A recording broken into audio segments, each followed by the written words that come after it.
Hello! I am back, and since the first two chapters of this were the living embodiment of a disastrous reading, I'm going to try and most likely fail to do a better job this time. Still feeling kind of crappy. But we're going into Saving Private Bloom, The Battle, and I'm bad at yelling female voices, so this is going to be terrible.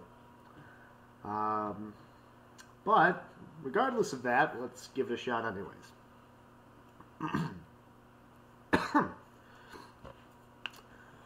A pony cantered into a house with the detonator for the main road in his mouth. Right then, the private came galloping back as quickly as he could. He leaped over a foxhole and took cover with us. I'm positive they followed me, ma'am, but I'm not sure they took the bait. Damn it. Okay, sorry about that. I was looking at this thinking that most of these were female characters, but that one happened to be male, so... I'm positive they followed me, ma'am, but I'm not sure they took the bait, he reported. Then all we have to do is wait, said Sparkle. We waited for about 5 minutes without dropping our gaze until the first Germain ponies appeared, along with a panther tank. We held our breaths, but they didn't come around the corner. Shoot! Sparkle exclaimed, whispering. The panther didn't take the bait! She looked up to Rainbow, who pointed with her rifle first east, then on us. Someone's coming towards us! Sparkle looked back down her gun's sights. This time we really did hold our breath. The Germans came around the corner, coming straight at us. My hoof was itching to pull the trigger. How? These must be some very interesting guns. To be able to pull a trigger with a full hoof. Not yet, Sparkle said. Wait for the detonation. Ponies were hidden on top of the buildings. I knew that they were dropping Molotovs Molotovs onto the Germains. Said Molotovs and grenades. Molotovs onto the Germains when the next tank came. The posies came right into the bottleneck, and the mines detonated. Germain ponies who were near the mines were turned into red mist, and the tank caught on fire. Open fire! Sparkle yelled, and every pony nearby who heard the order fired their weapons. The Germains were taken completely by surprise and didn't know where to shoot. Then the pony who detonated the mines ran out with a sticky bomb lit. He ran up to the Tiger tank and slapped the mine onto it. He turned to get cover, but was held back by his hoof that had stuck onto the mine. Oh no.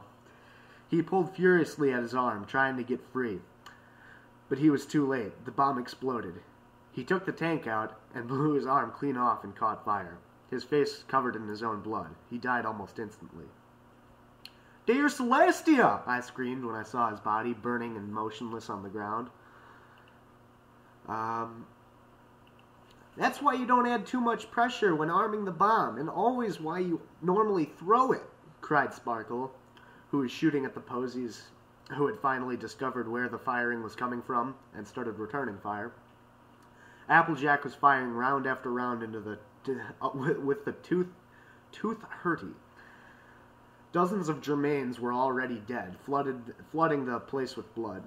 But that didn't stop more Germains from flooding in. Rainbow and Barry were taking posies out one by one with their rifles. Another tank showed up. This one a panther. It aimed its gun to some ponies who were lying on the ground shooting. One of them saw this and told her friend. They got up as fast as they could, but the panther fired its gun, not killing the ponies, but sending them soaring through the air. They landed on the ground with a thud. One of them was screaming in pain. The tank had shot both their back hooves off. She was bleeding a pool of blood, and her friend, who was just shaken by the explosion, carried her behind the foxholes, leaving a trail of blood as she went. The panther then aimed its gun to where I was at. Sparkle let out a scream, and Hooves grabbed my front hooves and dragged me to the building next to us, with Sparkle galloping behind us. The tank shot right where I had been not 2 seconds ago, taking out a building that sent a cloud of debris towards Fluttershy, who was hiding behind the building next to it. The shot also took out the 2 ponies who had been injured by it a minute sooner. I could only guess that Fluttershy wouldn't be able to breathe in that cloud, but moments later, she came galloping across to the other side of the street. No! She was shot by posies as she went, but she didn't take a... Oh, shot at by posies as she went. Okay, good. But she didn't take a hit. The ponies on the roof remained hidden until... I don't remember what happens to the ammo runner in the actual movie, so I really am apprehensive about what's going to happen to Fluttershy. Hidden until the Panther tank was just beneath them. Hold on. The ponies on the roof remained hidden until the Panther tank was just beneath them. Then they dropped these bottles filled with a strange liquid into the tank. The bottle had a cloth coming out of the neck, which was on fire. One of the turret gunners on the tank saw this coming and tried to jump off, but they didn't see the Molotovs in time. The Molotovs hit the tank, cracked open, and spread fire all across the tank. The 2 posy gunners were now on fire, being cooked alive as they jumped off the tank and dropped on the ground, rolling around and screaming in pain. When the fire went out on the tank, Sparkle called some ponies to get on top of it and throw a grenade into the hatch. About 5 ponies answered to her order as they climbed onto the top of the tank, grenades ready. A posy opened the hatch and threw her arms up in the air, sending drops of blood flying from her cut hooves. We didn't have time for prisoners, though, so one of the ponies just shot the posy in the head, spraying the hatch with blood and small chunks of flesh. 3 ponies took out a grenade and tossed them into the tank. Right then, however, the posies rolled in a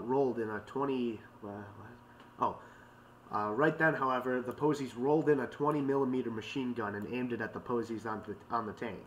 3 of the ponies were shot by this heavy weapon, and one of them died when it shot her head clean off, which soared through the air and crashed through a window, spraying blood to the open arteries as it flew. Sparkle yelled to take the machine gun out, but Rainbow had already sniped the 3 operators. A shot was then fired at Rainbow, who ducked and missed a bullet by half a nose. She went to the other side of the bell tower and scoped out another Panther tank, which she signaled to Sparkle.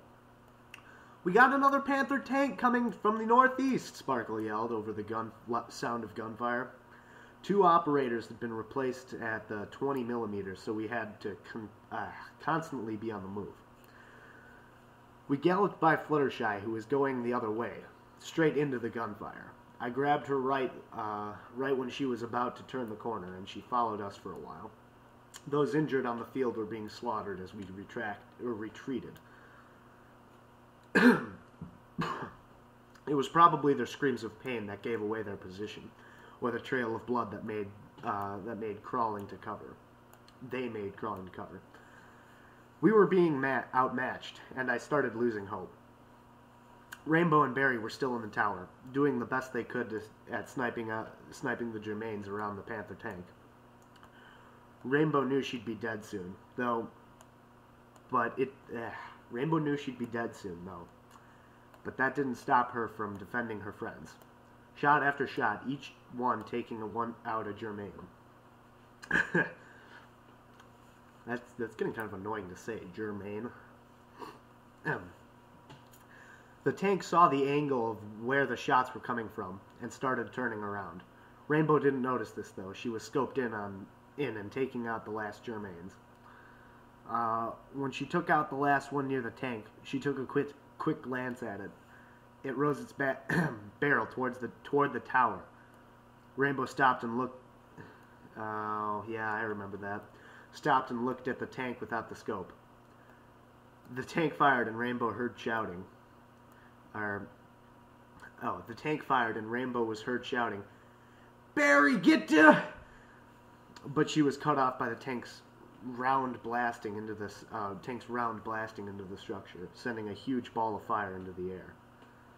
That's when the battle seemed to be over. Lost.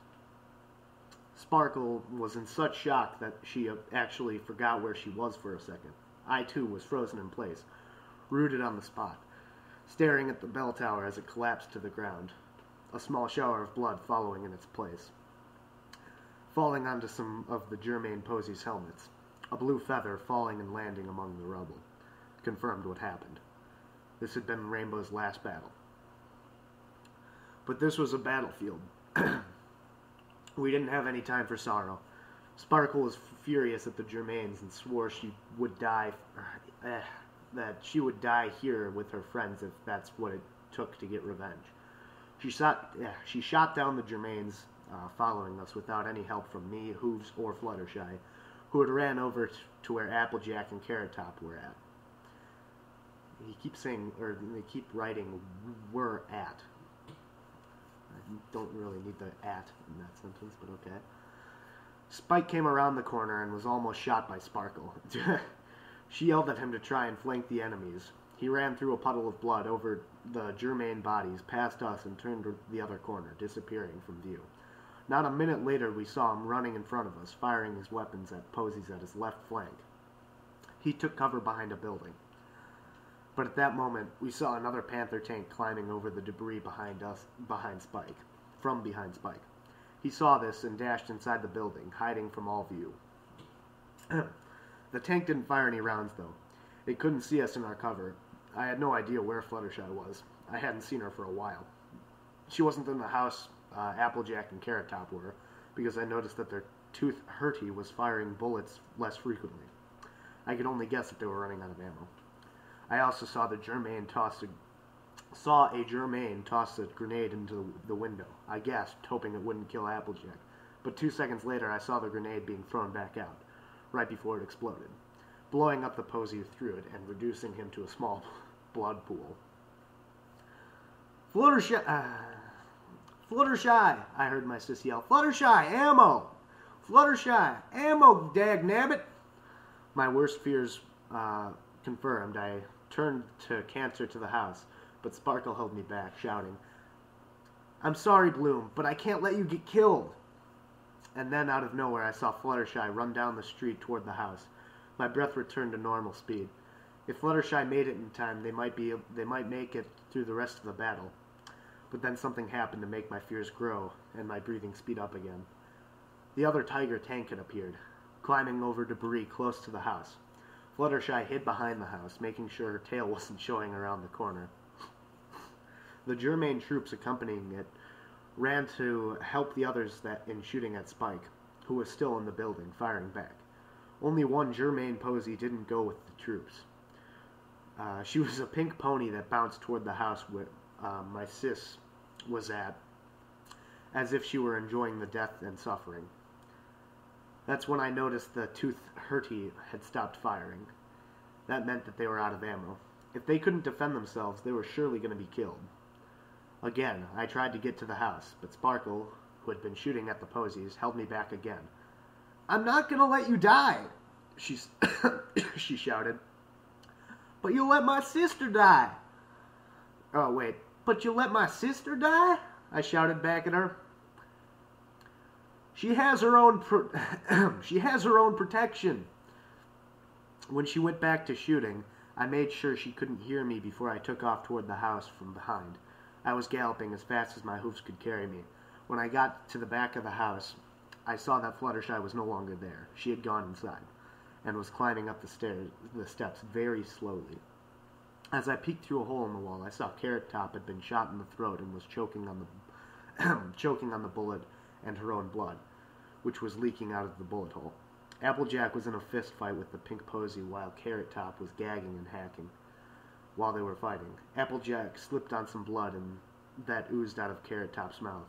She fell and landed right on top of Carrot Top, who let out one last croak and was still.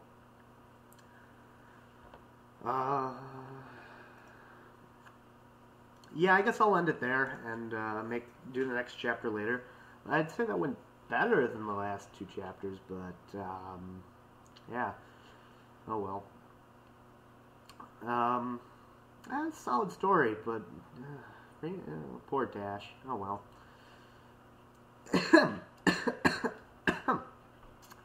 Alright. Well, I guess I'll end the video here then.